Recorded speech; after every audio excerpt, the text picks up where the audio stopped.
It's a new month. And, we always have a theme for the month. And we are about expansion. Spirit said this: to evolve and to change, we need to heal the blocks in our world. These are our beliefs in our biology, and we know this, right? All right.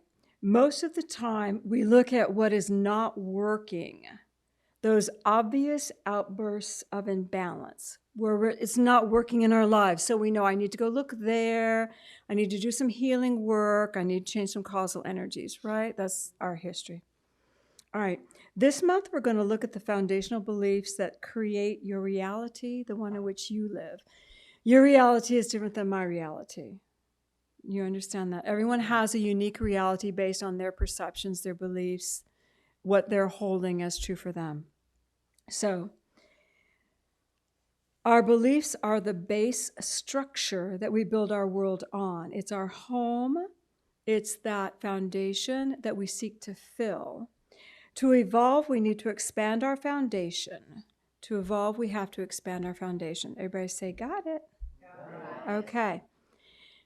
The theme of the month is, where is your security? You have no idea that you build your world even more around that which makes you secure than that which creates problems.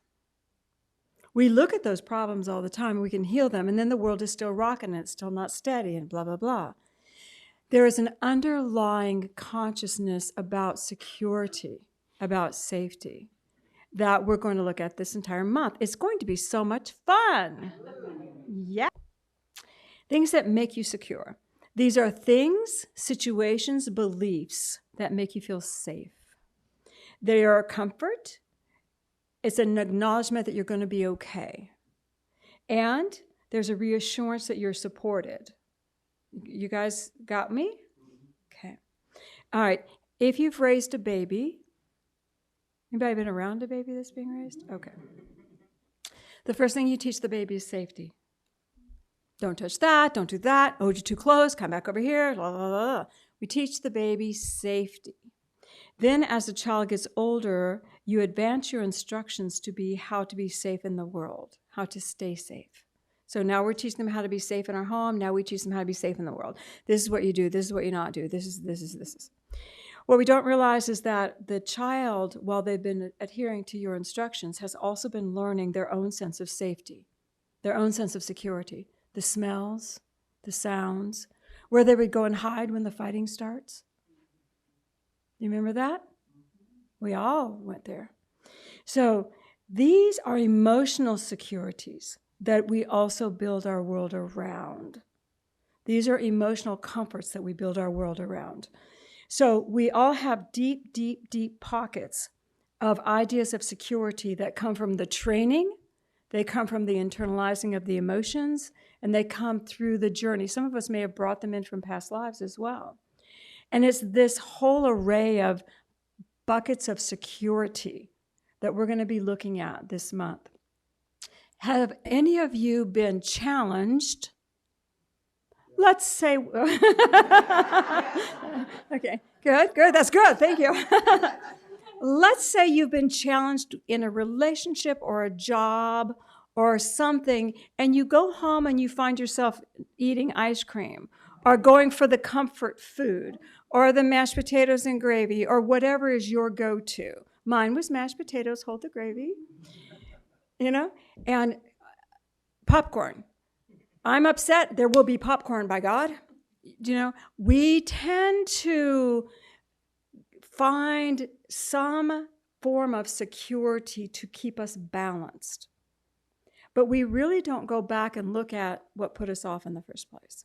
So we're not going to do that. We're not going to do a deep dive healing work. We're just going to look at some of the areas of security that we might want to shift.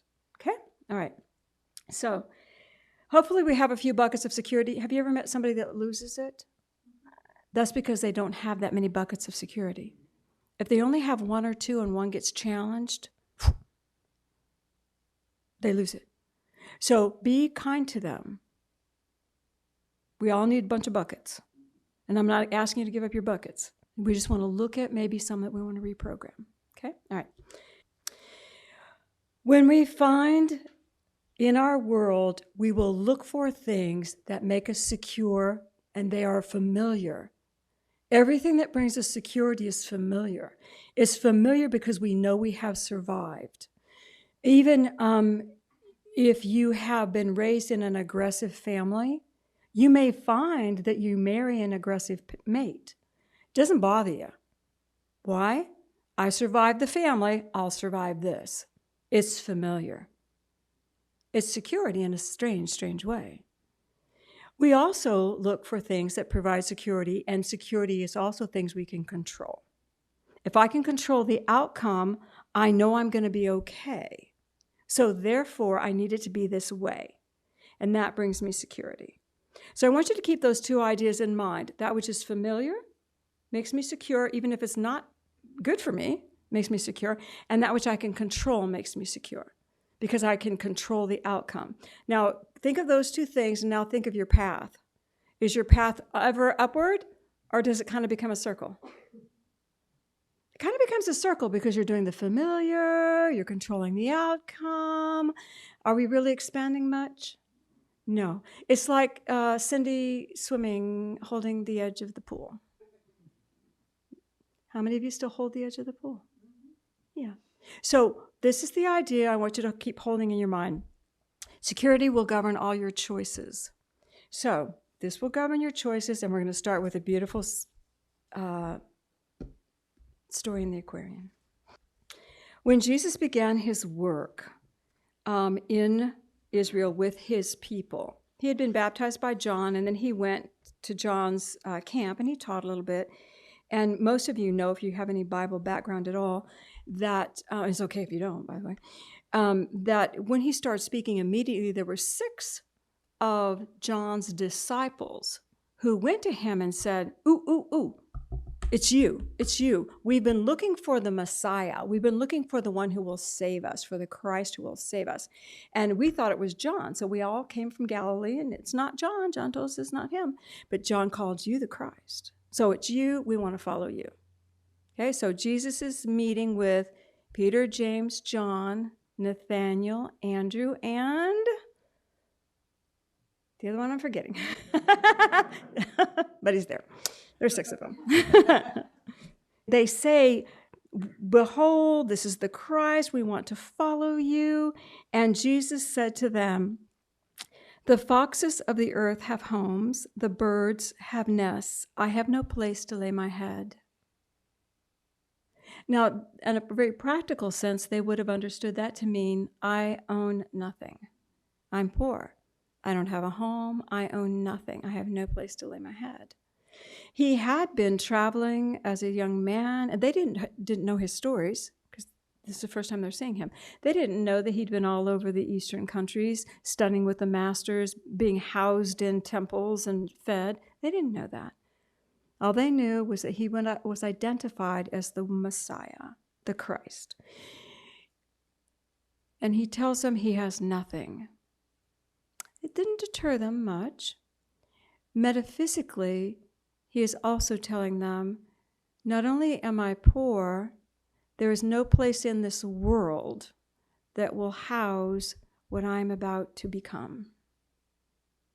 There's no place in this world that has the space that has already been prepared to support who I will be. Now, as I say that, have you felt that the same? I need to become better. I need to get on my path. I need to become who I am, but I don't find a space that's been etched out for me yet. I don't know where I'm supposed to go or what I'm supposed to be. Do you hear?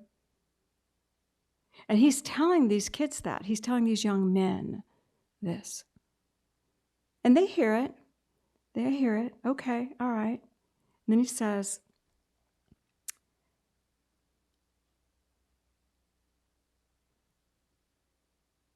he who would follow me must give up the cravings of the self and lose his life in serving life. Well, let's talk about giving up the cravings of the self. This is when we negotiate with life, isn't it? The cravings of the self. Yeah, I'd like to get paid. I'd like to have a payoff for what I'm doing. I'd like to be assured that I will gain something from this. And he's saying to them, if you're coming to follow me because you're going to get a claim, no, that's not going to work. If you're coming to follow me because you're going to be fed, no, it's not going to work. If you're coming to follow me for any of the reasons that you would consider valuable from your earthly perspective, that's not going to work. And I want you to think about your negotiations with life. Do you not always negotiate for a payoff? I mean, even when we're talking with relationships, I'm falling in love with you dearly. All right, wait a minute. Let me itemize now. What you can give to me, what I can give to you, perhaps what our exchange might be. How many of you just go, no, it's love. Let's just, you did that at 12. You don't do, oh, actually, Peggy did. Most of us will do that at 12 or when we own nothing. I don't own anything. It doesn't matter anyway. But when we have value pre-established, we negotiate, don't we? If I'm going to get involved in this, I need a payoff for this. And Jesus is saying there is no payoff, guys. No payoff for you. Okay, they're listening. Then he says, he who will follow me must lose his life in saving life. Oh. That's a tough one, isn't it?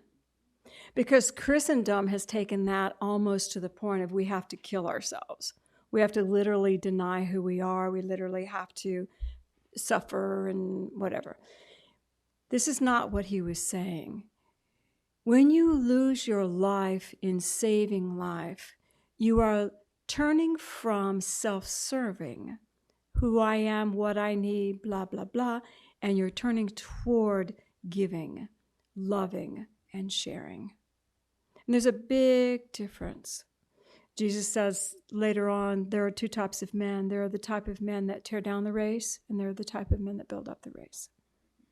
And he's saying to them, not only are you going to have to give up your cravings for acclaim or whatever, you're now going to have to give up your desire for who you think you are so you can become greater. Have you had that call yet from Spirit? Every one of us is born with that desire to become greater. It's in our hearts. It's in our consciousness when we're born. And then every one of us picked the perfect parents who would teach us how to be safe. And we picked the perfect training so we could walk around the world and be safe. And we picked the perfect things so we could learn our little exercises so we could be safe. But that's not why we came. We came to open up the door to something within us that would make us greater in our own way, in our own right, in our own expressions. Make us, us. How many of us stay safe? Just stay safe. You're secure. Doesn't matter. It doesn't hurt that bad yet. Just stay safe. They listened. So, it's hard in our world to give up our expectations of a payoff. And it's hard to lose our life in saving life. If you've ever done anything, up from your heart, do you not get criticized from the people around you? Why are you doing that? What's wrong with you? Why? And we get judged for what we have agreed to. We get judged because we're sharing our heart without cost. We're looked upon, interestingly, like, why are you doing that? And we can look at the person who's judging us and say, you know what? It's my soul journey. I am following my heart right now. I'm doing what's best for me. I got food on the table, bills are paid. What else do I need? I'm good. But you need to be stronger. You need to be better. You need to be brighter. You need to get out there. Blah, blah, blah, blah, blah. You hear me? Do you not hear that from the world? When your heart is saying, we got you. You're doing good. You want to live to the next level? Stay. Stay where you are. Keep doing what you're doing. You'll live to the next level. Don't worry about what anyone else's perception of what you need to be doing. Enter into your soul choice. Got it? All right. We also have to, in losing our life and saving life, we have to let go of the prescribed parameters of what saving life is really about. You know, if you do something good for someone, if you do something good, you're doing it from your heart, and you wait to see, was somebody watching? Does somebody know? Are you giving good for your life? You know, we've got a diaper drive for the community. North Fulton has a lot of babies that aren't getting fed. So we've got a diaper drive and a food drive for the babies in North Fulton. They said there's 1,000 babies that live in poverty in North Fulton. So when I go and did, and any of you, when you all or I go and buy those diapers, do we buy those diapers at the grocery store and say to that person, this is for North Fulton poor kids? I'm buying it for them because those poor kids need diapers. Do we say that? Do we care? No. No. But you see the difference. Giving good and asking for recognition while you're doing it gets tricky. That was an easy one, isn't it? We're not going to do that. We're just going to bring in our diapers and food. We're going to be fine. We're not going to stand at the thing and say, look, I just brought in 2 boxes of diapers. Are we? No. No. But it gets tricky. I'll just share one little thing, Cindy's story. Over the years, I've been doing this for a long time. You guys know that. And I've been talking to God. I talked to God before I was ordained. I heard stuff. I was a great channel because I would ask about the Bible. I'd ask about stuff and I'd get understanding and wisdom. So when I first started teaching and started doing ministry work, I would do it to a very small group of people. And I would get some, oh my God, best stuff in the world. It was awesome. I was so excited. And I'd say, okay, God, thank you so much. And I'd share it and it'd be amazing. It was fabulous. I was amazing. And then I would feel very sad. And I'd go home and I'd say, God, there were so few people. And this is before videos, guys. This is before internet. This is before we're recording on tape decks. And I'd be sad. I said, there were so few people, God, and you gave me something fabulous. And I was told, see what I'm doing? I'm following my heart, but I'm expecting something. And I was told, Cindy, the words you said are now in the ethers. They are available to anybody. Anyone who asks the question can hear that thought that I gave you. They can hear those words because they've been spoken by a child of God. They were not withheld. They were spoken by a child of God. I went, awesome. Awesome. That gave me peace, that I was doing what I needed to do, and God had the results where they needed to be. And they were outside of the realm of the human perception. We have to trust that when we're doing good, we have to trust that when we do something kind, we have to trust that when we're giving life to the world, it is effective. And you may not ever see the result of it, but it is effective. And if you are called to do it, you need to be doing it. You hear? All right. So we've given up the craving side of life. We're trying to understand how to give our life to the world. How much security is being knocked out from under our feet right now? I don't know who I am anymore. I got to start doing good stuff? Okay. I came to follow the Christ because I wanted to know what you had to teach me, teacher. Who's it about? I want to know what you are going to teach me, teacher. That's how they came. They didn't know any different. I'm going to give up everything to hear what you have to say, teacher. Not, God brought me here, whatever happens, happens. Security's being kicked out from underneath them. When Jesus said about saving the lost, he said, I came to save the lost, and man is saved when he is rescued from himself. When man can wake up to realize that he doesn't have to live in these outer parameters, he can get to know who he is. He can stop putting these limitations on himself. That's when man is saved. When he can actually begin to remember who he is, child of God. That's when he's saved.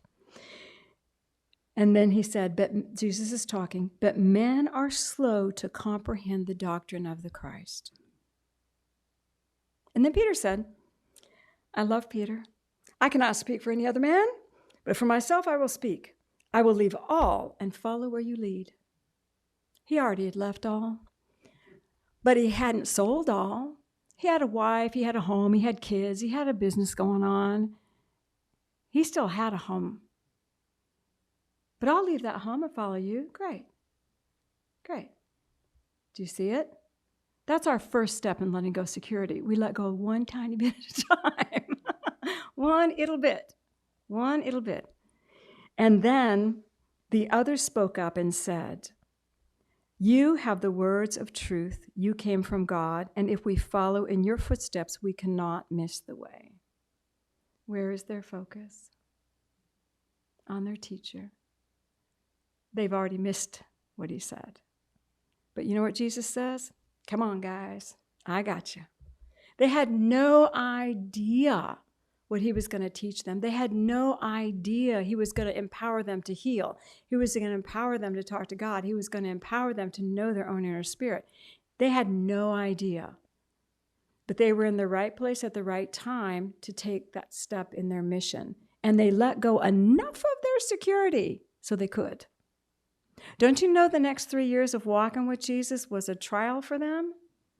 Don't you know that they were all going, okay? Because they did not get paid. You know that. They were supported by donations to the ministry. People would donate. They never charged for anything they did, but people would donate.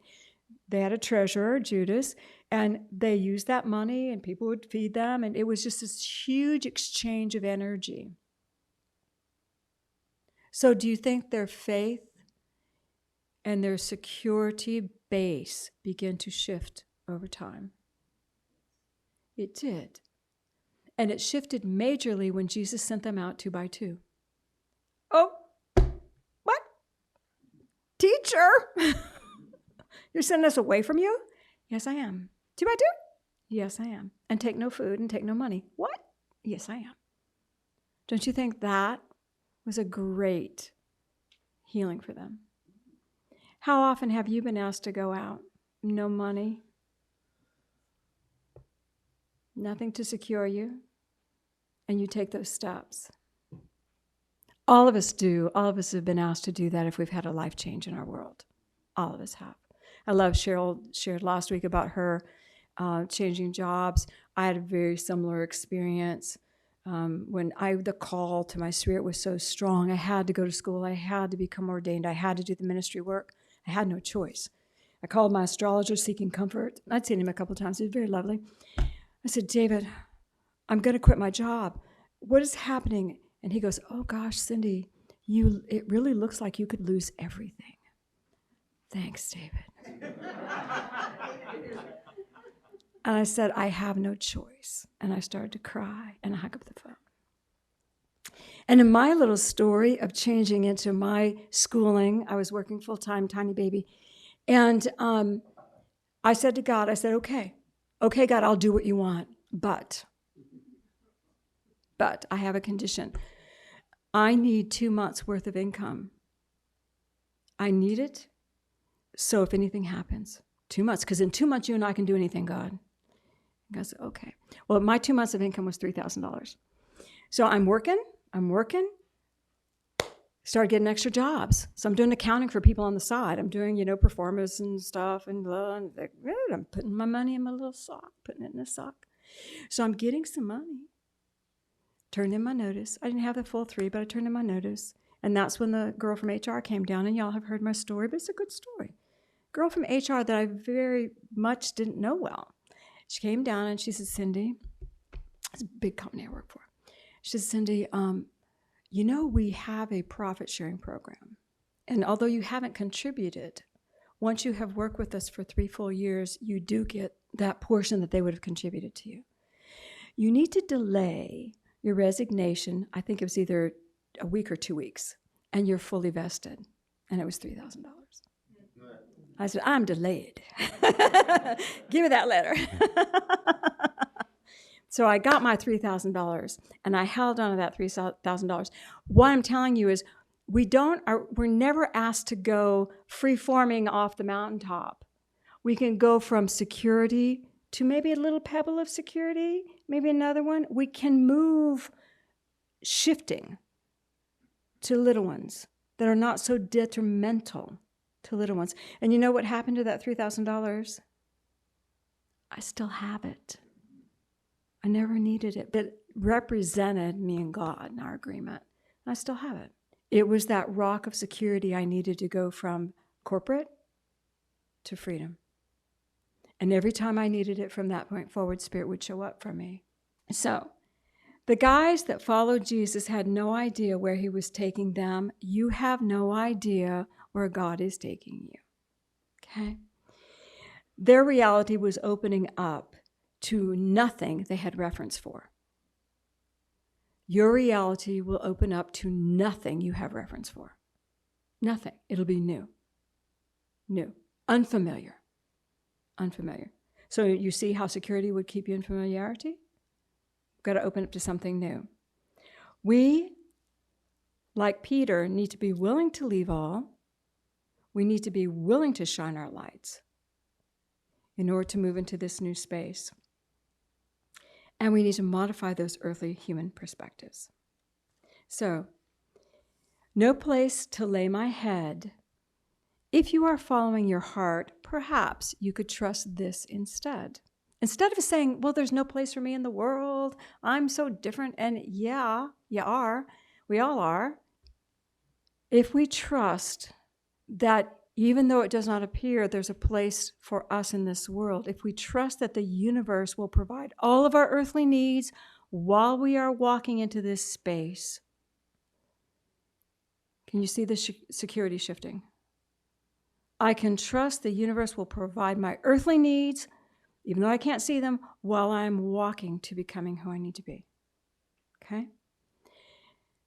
Giving up our cravings. Your desires right now have brought you to exactly where you are. Yay! Everything you have or do not have is a result of your desires right now. So, maybe you can acknowledge that you don't know what you don't know. I love that. You don't know what you don't know. I acknowledge that. So maybe I can trust there is greater than I know that is guiding me. Greater than I know is guiding me. The universe will provide all my earthly needs. There is greater than I know guiding me. And then giving life. If we stop seeking good and start being good. Not good like authority has told you good. Good energy, light, love, peace. Stop seeking it and just start emanating it. Emanating it. Trust. As the light of God's love moves through me, it blesses the whole. No matter where I am, I could be on a desert. As the light of God's love moves through me, it blesses the whole. Okay? Universe will provide. There is a greater than I knowing and guiding me. And as the light of God's love moves through me, it will bless the whole. And man is rescued when he is saved from himself. This is hard. We just have to release the hold on the familiar. Release the hold on familiar and allow your perceptions of self to change. I know I can say you're a child of God. You know you're a child of God. We know we're children of God. We know we're children of God. Do we act like it? Do we think about it? I'm child of God on the highway, but everybody else is a child of God on the highway too, and they're driving crazy. We're all children of God on the highway. Why aren't we playing better? We're children of God. How do we make that real? How do we make that strong within us? How do I see myself? I am becoming the awareness of my I am. I am becoming the awareness. I trust that I'm becoming the awareness of my I am. My brain can handle that. My brain can handle that I'm becoming. If I'm just child of God, my brain goes, oh, Cindy, you're so not today. You've done so many crazy things. But if I am becoming, I'm aware that I'm becoming child of God. I can trust that. Trust the universe has me. Trust I'm being guided. Trust the light I give, and trust I'm becoming. Do you see how my baseline structural foundation of security is shifted? And pretty soon that will become familiar. That'll become familiar. And when it's familiar, the baseline's strong and the internal workings shift. Your house gets redecorated. All your experiences change and shift. Feel expanded? Do you see how easy this is? All right, let's go within. Let's take this inside. So put your feet on the floor. Let's just breathe.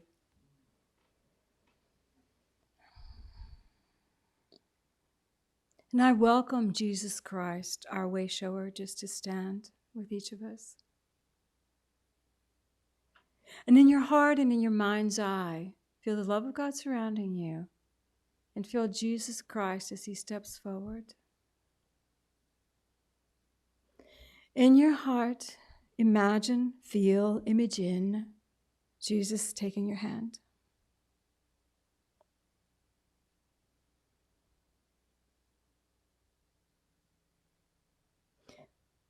The path he left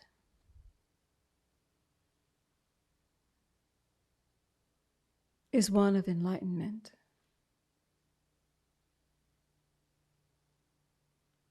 Feel as you hold his energy that he succeeded. He is truth, he is love, he is light. And as you feel that vibration, let something in your heart begin to open. Perhaps you feel the love in you, the light in you.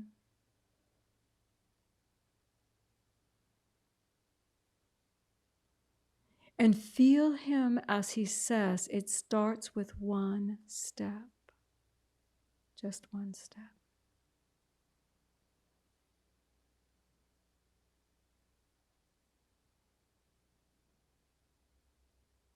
Father, Mother God, I ask that your light just engulf all who hear my words. And we call forth a great upliftment as we begin to trust you, trust the universal support, trust. We ask, Father, Mother God, that the security we have held shifts now to the divine in gentle and easy ways. And feel that divine love engulfing you, protecting you, one step guiding you. Feel your love for Jesus Christ. Feel your love for Father, Mother God. Let your awareness come to your own heart center and feel your love for self. I am here. This is my life. And I am good. Take a breath. Let your awareness come back. When you're ready, you can gently open your eyes.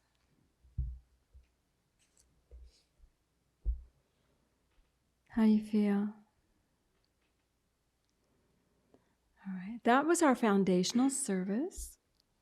Next week, we're going to talk about some of the more intricate focuses that we have about money. Yay! Pack the house, people. Everyone say, "Yeah, God."